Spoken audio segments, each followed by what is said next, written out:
Hey everyone, welcome to the Vienna Whyte Roundtable, Season 1, Episode 10. I'm your host, Millie Rouge from Vienna Whyte, and today's show is sponsored by YEG Music. Today we have three incredible guests. I would like to introduce you to our first guest, Natalia. Hey guys, my name is Natalia Chai, and I am your Edmonton R&B neo soul sister. And just released a new single, Ride or Die. So just trying to keep the music going because that's what we need more now than ever. So super excited. Thank you so much for having us, and excited to talk to all of you guys here. Beautiful. And Tom, do you want to introduce yourself a little bit? Yeah, sure. So I'm Tom. I'm a singer-songwriter from Edmonton, Alberta, and I don't know, I'm pretty new to this. I'm just trying to get some stuff out there. I'm not really haven't really recorded anything yet. I'm just trying to gig and stuff, but that's a little hard at the moment. So I'm just excited for when this is all over to get back and be playing my music. Absolutely. And Tom's selling himself short because he's an incredible artist. So don't listen to him when he says he's a beginner because he's very incredible. All right. And TAYLR, don't introduce yourself as well. Hello. My name is TAYLR. I'm a folk singer-songwriter and R&B soul singer. I have a bunch of projects on the go right now, TAYLR being my main one. It's sort of my folk singer-songwriter emotional baby. And then last year I started up a new project called Code, which is like a jazz-infused alternative R&B project that has my heart so hard. But I'm from the West Coast. I live in Calgary now, and just trying to navigate the world of being an artist, especially now that all of our events have been shut down and all of the things that we do to pull people together has been becoming incredibly difficult. So yeah, just trying to figure it out and keeping the positive vibes going. Absolutely. I love it. That's amazing. All right. So thank you everyone so much for being on today. My name is Millie Rouge. I'm from the band Vienna Whyte. We are an indie pop duo here in Edmonton, and I'm also an owner of YEG Music. So I'm really grateful to have artists in my life during this time, whether it's virtually, because I need it and I need to talk to people. So this has been really great. So thank you guests for coming on today. All right. So the topic we're going to talk about today is how to write a hit. Now, I myself have never actually physically released a song that has become a hit. But I just want to talk about kind of your guys' opinion about songs that kind of get to that one hit wonder type of feel. And I just kind of want to get your guys' opinion on different things. So the very first question I have, and this is open to anyone to answer, so if this resonates with you, please feel free to answer. What do you think makes a song a hit? I think there's the way that I try to approach music is almost in two separate ways. I try to approach music in a way for accessibility for the listener, and then I try to approach music if all of my music friends were listening to it. So it's almost like two different avenues. And I feel the most effective way to bring in that accessibility is just to let things feel, come on up, bud. This is Bear. Part of it. This is Bear, yeah. Come on, my dear. Hello. She'll come up anyway. But just to allow the listener to feel like they can place themselves in the song as if they're living the narrative. And I feel like that's kind of step one. So whether that be through lyrics or whether it be through more of a simplistic structure of a song, I think it keeps that listener able to come back to it and feel like they are the star of it. Absolutely. And what about you two? What do you guys think? Yeah, I think totally right, Annie. So Annie and I, we played a song. We were both supposed to be part of the So Far Calgary sessions back. When was it? Early March or so. So I went down to Calgary, and it was, of course, the beginning of all of the shutdown that happening. So it was even a small intimate gig like that. We got a couple hours before we were about to hit the stage. It got canceled, but Code and Annie hit me up and was like, you know what, we're gonna save this. So that's how we met, and we were able to. Now the thing is though, Code, you guys have been on my radar for the longest time. And I think you guys, Hey. yeah, so you guys have like, when we're talking about making hits and stuff like that, I think you guys have it. And for me, the way that I approach it is all about the feel. So I call it the factor. When I write my R&B and stuff, like it's the, like when I feel it, it's like that's how I feel. And it's I the love that. it's yeah, it's all about the feeling and bringing back nostalgia feeling back, and being able to speak to, you know, for example, what's going on right now is like we need to we need that. So we're social beings, and we need to be in contact with people, and that's how I approach it too. It's all about the feels Yeah. for me. I really love Cool. that. That's a really good Mm. good way. I Yeah. love that. Yeah. And what do you think, Tom? Well, in terms of writing, like I'm pretty new to writing stuff, so I'm kind of just trying to write what I can right now. But I think that with hits, what I've found is that it comes down, there's like two kinds of hits. There's like the timeless ones. So you get like, you know, like All of Rumors by Fleetwood Mac, and you get like Beatles stuff, and all of these songs that are like, you know, you could listen to it like 50 years from now, and you're not going to think like, oh, that song's 100 years old. You're just going to hear a good song. Right. But then at the other side of the like spectrum, or whatever you want to call it, you get like 2009 Justin Bieber, or like LMFAO. And there's like songs that are like super big for that time, but then they don't age too well. So I Yeah. think that when I kind of find my footing as a songwriter, I'm gonna try and aim for I mean, like obviously it's easier said than done, but like I want to try and aim for that kind of like timeless feel. Like you could listen to it like 20 years from now, and you're not gonna think like, oh, that's so like, you know, that hasn't aged well. You got to try and aim for something that ages really well. I really like that. I like that you have those two kind of defining versions of a hit, because that's totally true. And sometimes people don't think about that. Like if you think about like Don't Stop Believing, like that is Yeah. timeless across people that are like, I would say age 10 to maybe like age 60, that like all can jam Exactly. out to Yeah. that song, right? But if you throw on like Justin Bieber Baby, you're going to get Yeah, like you're gonna get half those killed and just people. be like, ew, that sounds so like, it sounds so bad. And that's So only like whiny, 10 yeah. years old. Yeah, which is nuts. Yeah. What I wonder. elements? Yeah, sorry, go ahead. Oh, sorry. I was just gonna say. I wonder if there's like an element of depth to the difference between like timeless and like you know the bright stars that happen. Because if you Yeah. think about like lyrical content from like those examples, like Baby versus like Rumors, like Yeah.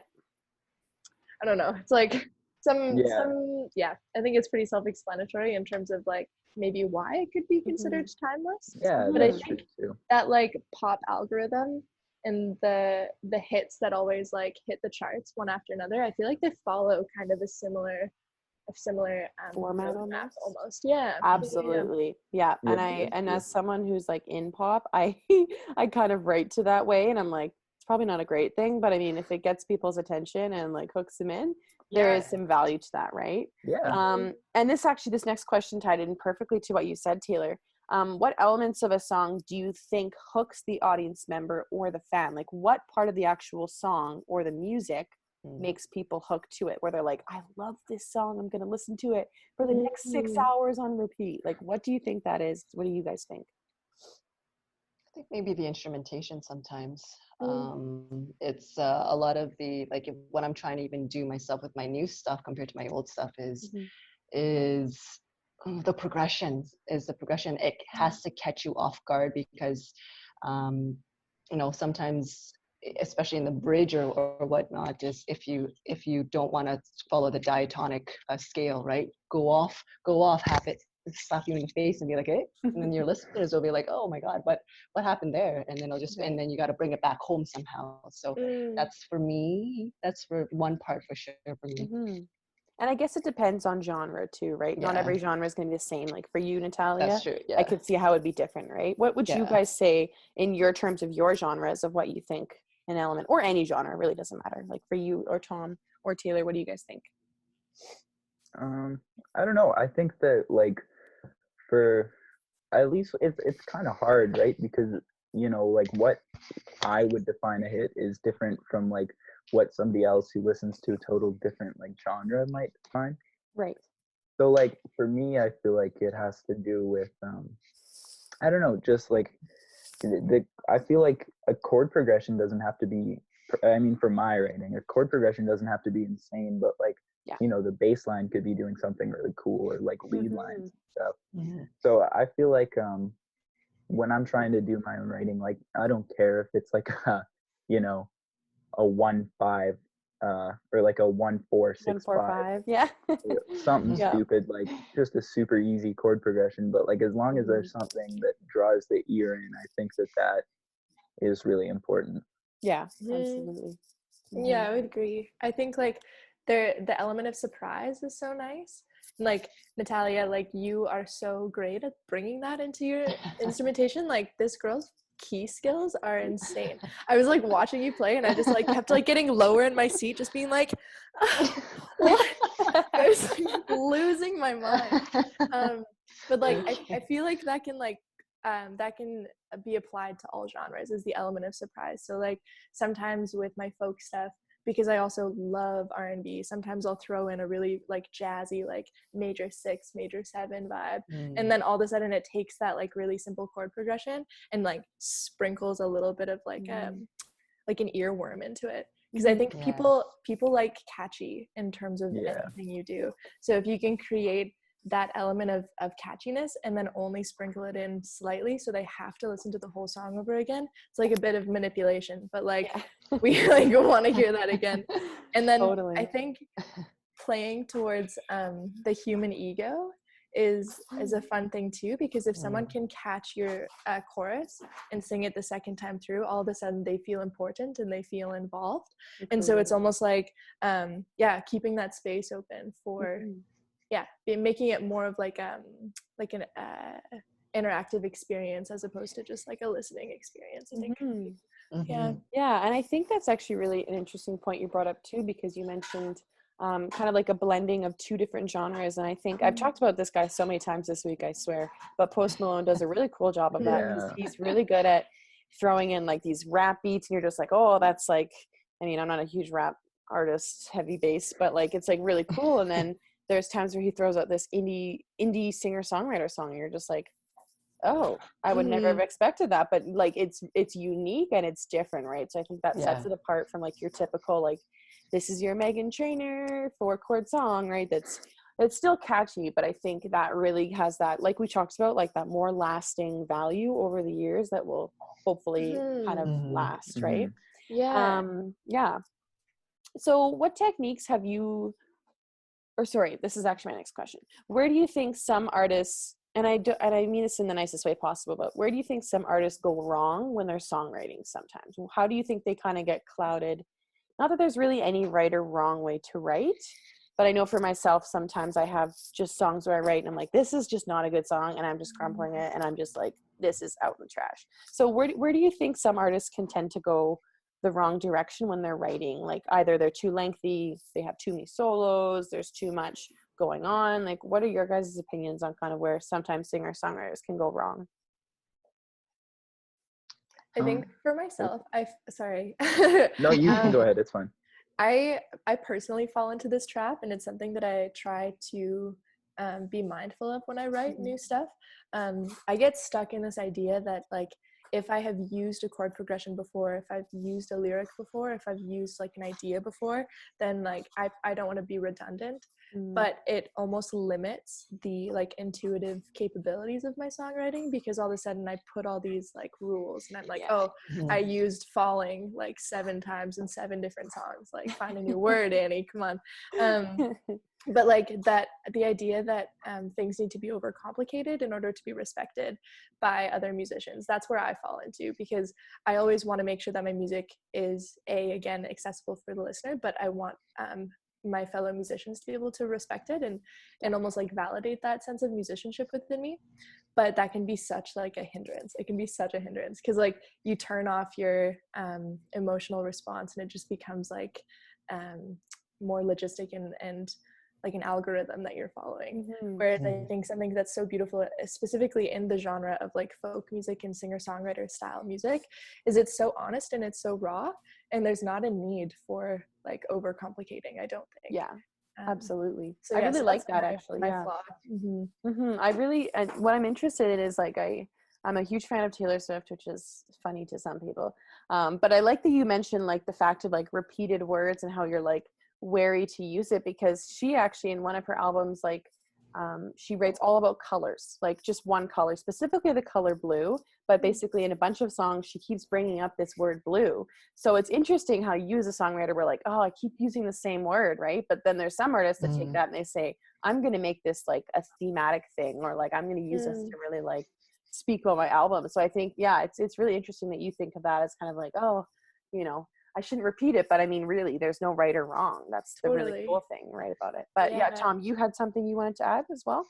Yeah, I was just gonna say that for me personally, I feel like what kind of like when I hear an artist and I feel like it kind of falls short a little bit is when like they don't take any risks. Like there's I feel like that happens a lot in pretty much like every genre. It's not really like a specific thing, but like there's some bands out there that I listen to them and I'm like, wow, like they have like a lot of potential, but they're not doing anything new. Like for me, like Greta Van Fleet is like an example of that, because like they're like on paper they should work, and like their album that they put out like last year or whatever is like it's a pretty good album, but they're just doing what's been done before. And I feel like for me, if there's a band that's doing what has been done before when they're starting out, it's kind of okay, because when you start out as a musician, you kind of work off of what your influences have done. Yeah. But I feel like, yeah, and I feel like especially with Greta Van Fleet, yeah, like if they don't try something new coming up here, like it might, they might sink, or I don't know. That's just kind of how I feel. Like I think that there's got to be some sort of new element that has to be added in songwriting to kind of bring something new to the table. Freshen it up. Yeah, absolutely. Yeah. I think we're all sponges, and to be able to like use that in a way that we can absorb all of the information that our favorite artists have given us, and then like rework it and like regurgitate it, basically. Not to be gross, but yeah, no, absolutely. Natalia, did you have anything else you want to add on that? I just, even like personally, it's just always that external validation, which we really shouldn't. We really should not be putting, using that as as the reason, why we write. It should all be internal, and like, oh, it's like when I'm writing, it's like I don't know if people will actually like this or resonate with them. And for me, I'm a huge perfectionist. Takes me about like 6 months to write one song, which is ridiculous. But it's always like, okay, I don't know if I want to, and just be like building off of our influences, right? It's like, how can I make this sound like PJ Morton, but not really? And there's always that fear of, okay, I don't want people to be like, oh, this sounds a little too much like Alicia Keys, right? I don't want it to, and then you get into people like, okay, you're so unoriginal, you're plagiarizing, right? And I think that's part of the trap sometimes I get into. Absolutely. Yeah, I really agree with that too. That can be really the back of your mind when you're like, oh, this just sounds like another song that my favorite artist plays. So yeah, absolutely. I'm curious to know what techniques you guys may have tried to improve or to switch up kind of your songwriting styles to maybe get a song that you feel like would be more of a hit. Like if you're struggling, you're kind of like, hey, this routine that I'm using, like the way I write is not working. What are some other ways that you've tried to really like step outside the box and kind of be more creative in that sense?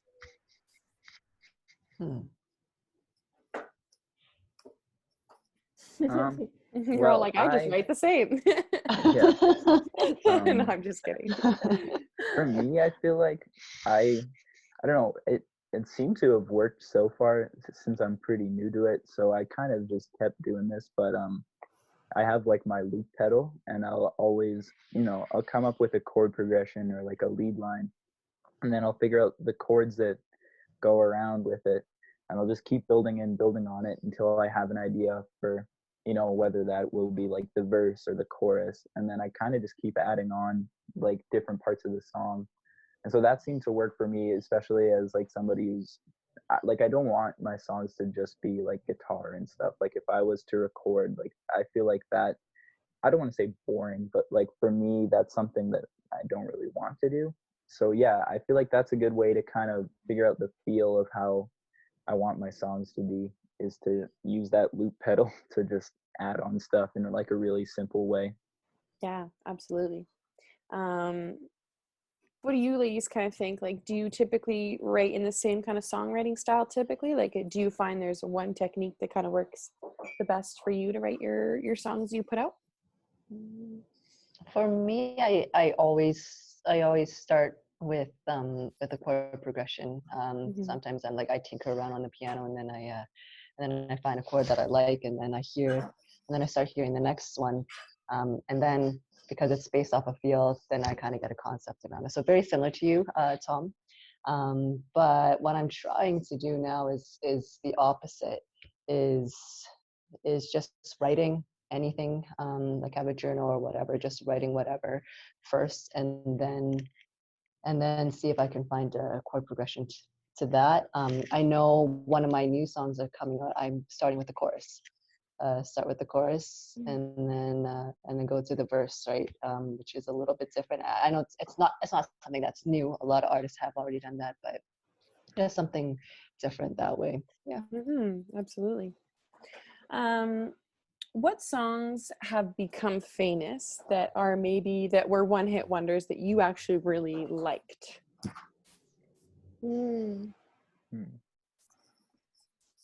Oh, that's a tough one. Yeah, That is tough. I have to think about that one for a sec.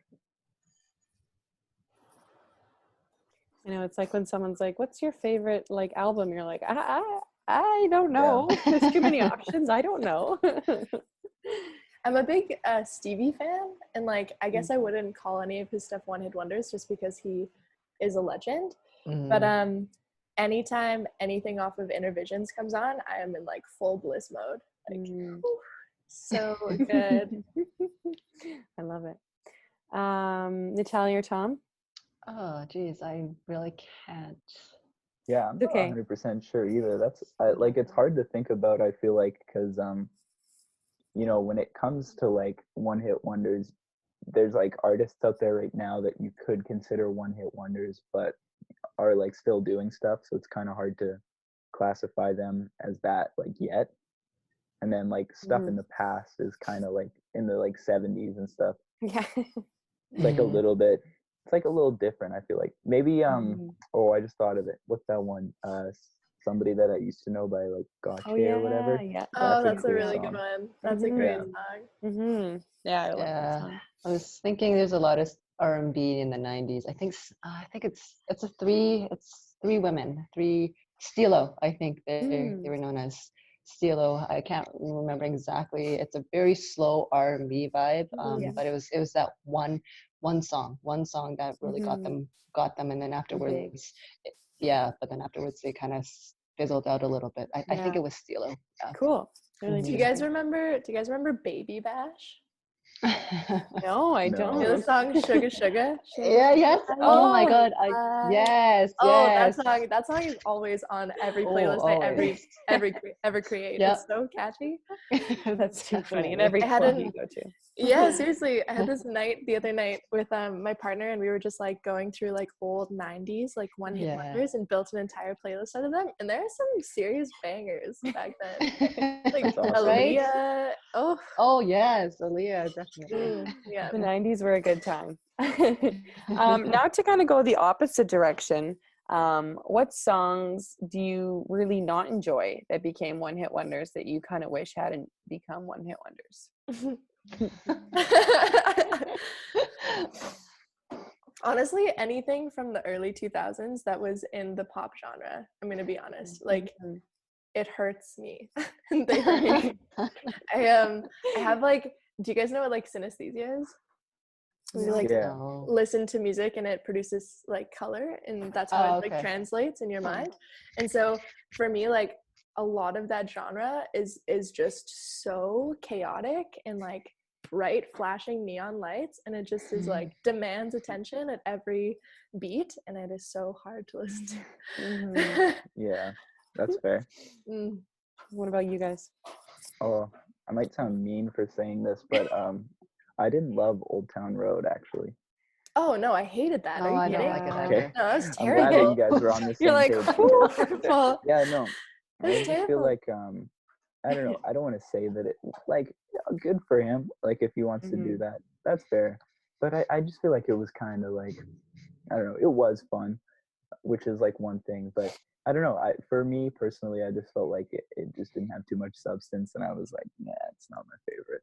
yeah.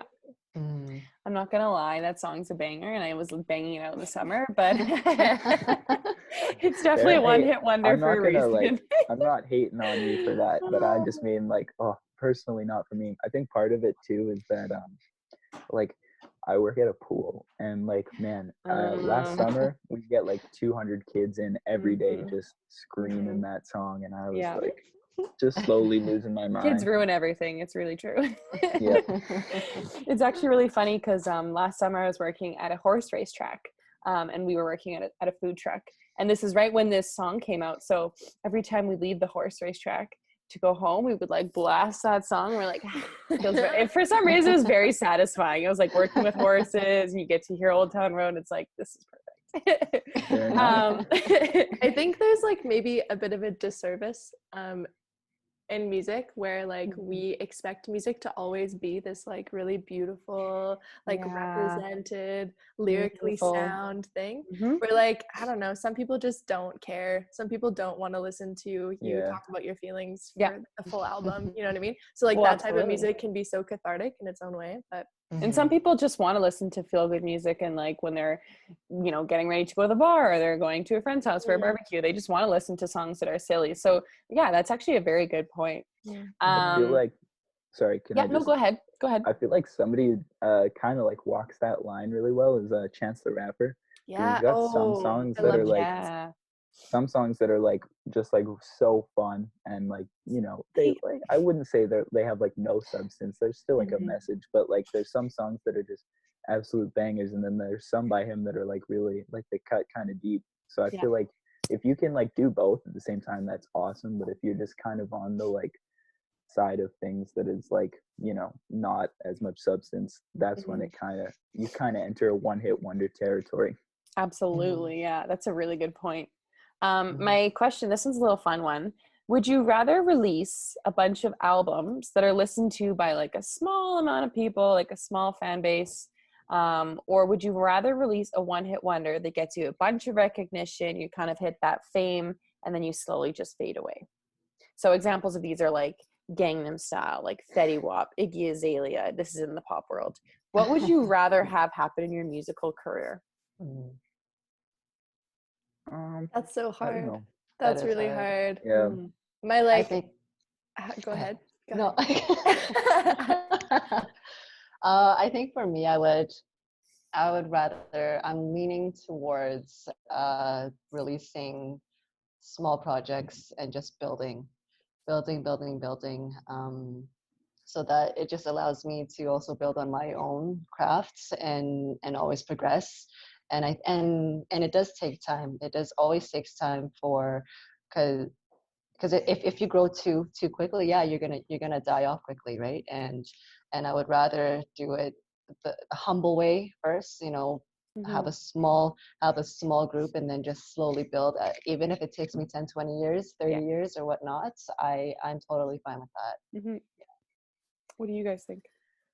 I'm really torn, to be honest. Like my ego is telling me that like, oh, be the humble musician, like be the one that everyone has on their back burner. Like it'd be cool to be that musician that like a group of friends is like bringing music to the table, and they're like, yo, have you heard of TAYLR? No, you haven't? Check it out.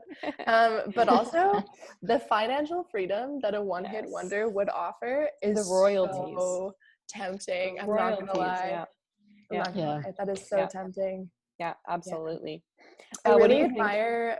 Sorry, I really admire the way that Miley Cyrus kind of built her career. To be honest, I don't know if that's like a controversial topic. Very interesting. Because I think that she knew every single thing that she was doing, and she like made fun of and manipulated social media in a way that like had her talked about every day for years while she was like growing up in it. And I really like, I admire a businesswoman, you know. I think she knew what she was doing, and I think she was ready to make the sacrifices. I don't know if I'm the type of person that could do that, and I don't know if that's like my path. But every time this question comes up in my mind, I'm like, ooh, that one hit wonder though. Yeah. Yeah, it's very tempting. What do you think, Tom? I think I'd rather be the musician who just puts out a bunch of albums. I think because I think that it's kind of tough because, you know, like if you put out that one hit, it's kind of difficult because like if you put out that hit and it's the music that like you want to make and that you're like happy making, then I think that you kind of you know, like you have places to go from there. You can keep making the music that you want to make. But I would rather, like, you know, if it's a one hit wonder that's like, you know, just like a shitty pop song, then I would way rather just put out a bunch of stuff that's like who I am and it's the music that I want to make, rather than, you know, put out one song and have it be like Gangnam Style or like, you know, just something that's like, you know, doesn't have that much substance. So and I look at almost, sorry, I was just gonna say I look at artists like I don't know, like I know that Bahamas is pretty big, but I look at him and he's like, you know, he's got like a wife and kids and he like lives in the suburbs.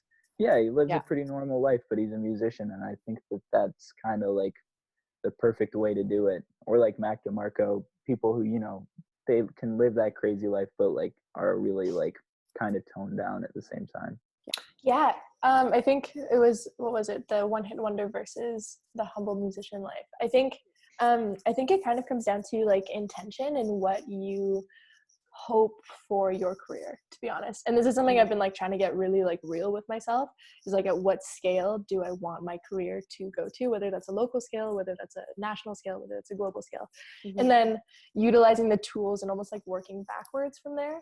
And so if your dream is to be able to like stand on a stadium stage and like tell the world to be nice to each other, which is mine, and like maybe let's not litter and maybe let's like stop using single-use plastics, you know, then like a good tool is maybe becoming a one-hit wonder for a brief second and then having that stage and then using that stage and using that platform and then finding a way to create sustainability with that stage from there.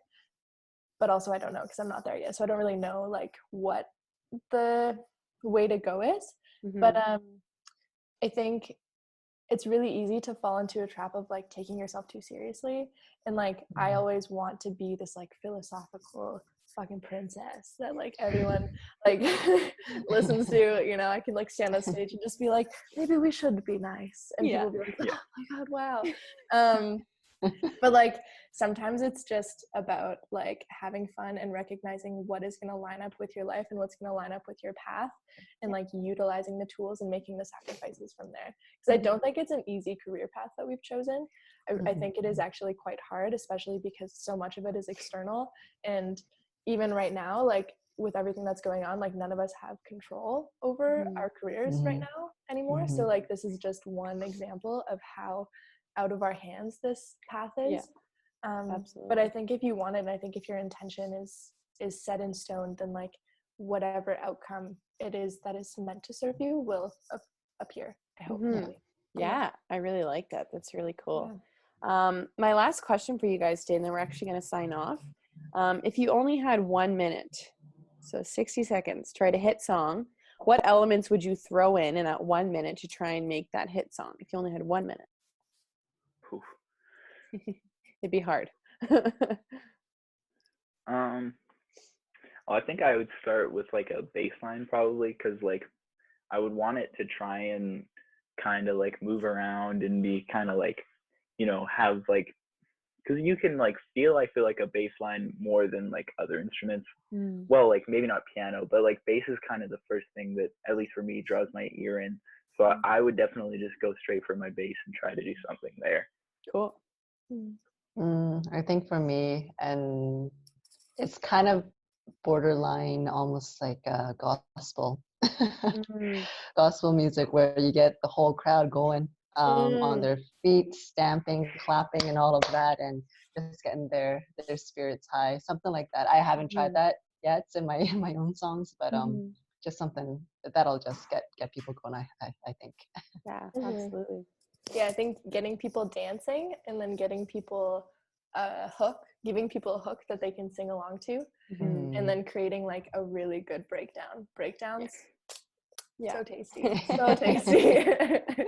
Yeah, Yeah. I actually really I think I was watching this documentary or something similar to a documentary about Black Eyed Peas and how he wrote the song I Got a Feeling in like 30 seconds. Well, basically, like he said it, he once he had that, the whole rest of the song was written. And I mean, it's not a hugely like lyrical song that, you know, changes lives, but it was such a feel good song that did Mm, so well for the year that it was released Mhm. or however long it did well for on the charts. But like I think it's really inspiring to see different artists like you guys who really put in the craft of like 6 months into writing and really put the time in, and then to see the different kind of contrast between sometimes all it takes is a minute or like 3 minutes realistically to write a really great song that's equally the same, you know, kind of work that Natalia puts in for 6 months, which sounds crazy and absurd, but sometimes it can just flow that easily, right? So I think we've all kind of mm, experienced that feeling of like you write a great song, you're like, wow, that took me no time. Usually I'm like, this takes me so much longer, right? So I think that's really cool to see. I wonder if you um guys feel, sorry if no, I no, may go ahead. add, I No. wonder if I love asking like other songwriters this question, but I sometimes wonder if you feel like you, instead of being the writer of a song, just become like the vessel of a song. I don't know if that's ever happened to you, but like I've definitely been in a state where I've been, honestly, like I was on the bus one time and a song popped into my head and I ran home and I like worked out on my keys and I was like, okay, that song wrote itself. I didn't have to do anything. And there's been times where like all of a sudden I'll just be like so unaware and not in writing mode, and I'll just be hit with like a chorus or hit with a hook or hit with like a bass mm. line or a chord progression, and it all forms itself up here before I even have to touch an instrument.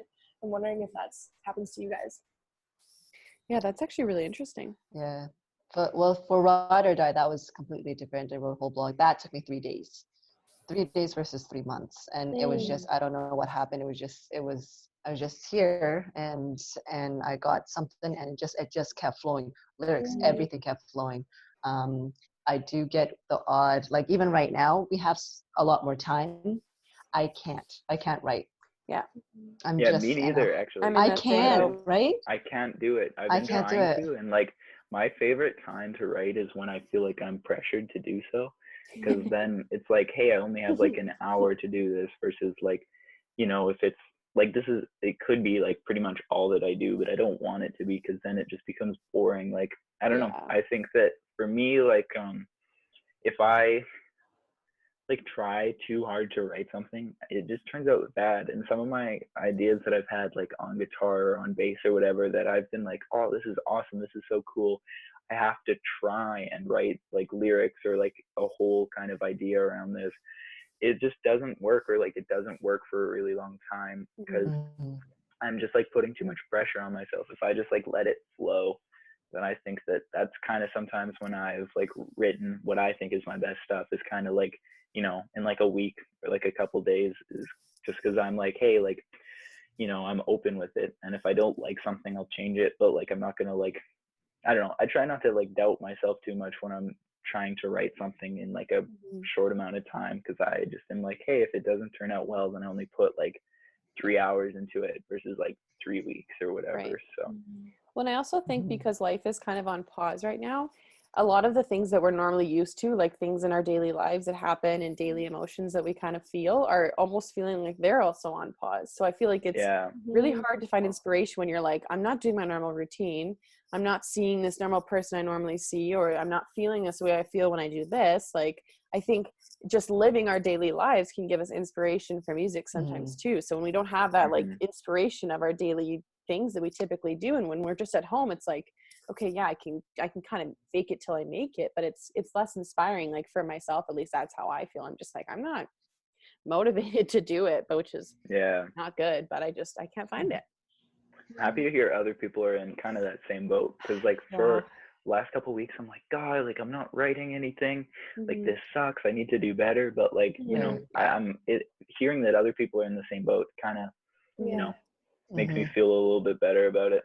The world is Absolutely. in like a literal state of crisis, and like I'm a big old dirty hippie, to be completely honest, but like if you don't think that that is impacting you as a human, like even just Yeah. living right now is Mhm. like taxing, because Yeah. there's so much Mhm. happening and there's so much uncertainty.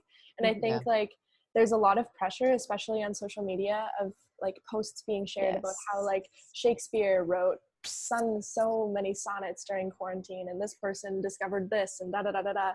But like that's not where we're at in our humanity anymore. We're not at the level of discovery, we're at the level of understanding. And like the Mhm. greatest gift we can give to ourselves is like patience, I Mhm. think. Yeah. Yeah. I And trying think to that, find ways around that, because Mhm. yeah. productivity is good, and like we live in a society that values productivity, but also like maybe this is a turning point on a grand scale for us to start to value like rest and to value Mhm. like actual humanity versus Mhm. Yeah. how am I a Mhm. product and how do I sell myself all the time. I definitely agree with that. And like I've been thinking about this too, and I think that like art and film and music, it won't be too much different like right when this is over. But I think like a year after all of this kind of blows over, things are gonna get really different because people are gonna like kind of like, you know, come outside again and be like, whoa, like feeling all these emotions that like Yeah. we have felt before, but just like Mhm. haven't appreciated them or like Mm-hmm. whatever. So Mhm. yeah, I think that music in the next couple of years is gonna get really cool. Yeah, Mhm. I Yeah. think we've almost like switched gears from this really instantly gratifying life where like everything is instant all the time. You write a song, and I'm guilty of this. I write a song and I post a 30-second clip of it on Instagram, and then I just like Yeah, me wait and too. I just cradle my ego and I just watch the compliments roll in, and I'm like, woo, thank you. But like that doesn't exist right now. So like we're having to find like the difference between fulfillment and like gratification. And I think that's such a beautiful thing for us to be going through as like a society. And I just hope, I Mhm. really hope it sticks. I Yeah. hope as soon as Mhm. we come out of this, we have all like done the work on ourselves to like leave quarantine and leave self-isolation in a beautiful, graceful manner, you know? Yeah. Yeah. Yeah. I totally agree. Yeah. I think that's a perfect note to end this this talk on. Yeah. I really appreciate that. Made me feel very good. So I feel like this is the right time to end it.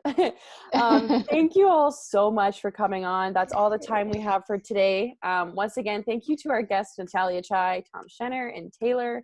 It was such an honor having you guys on today, and it was really, really lovely. My name's Millie Rouge. This roundtable is brought to you by Yeg Music.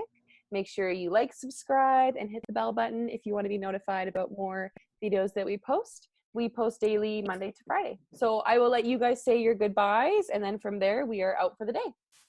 All right, cool. Well, thanks for Yeah. having me. I appreciate it. And it was good to meet you guys. Nice to meet you too. Yes, and nice to see you again, Annie.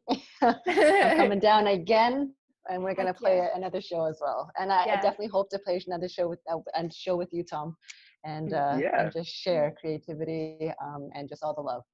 Yeah. Thank you so much. I hope you Thank you guys are so much doing for well too. organizing this. Yeah, you too. You too. Yes. So nice to meet you Okay. guys. Yeah. Awesome. Have a great day, everyone. All right. Much Yeah. love. Bye. Mwah.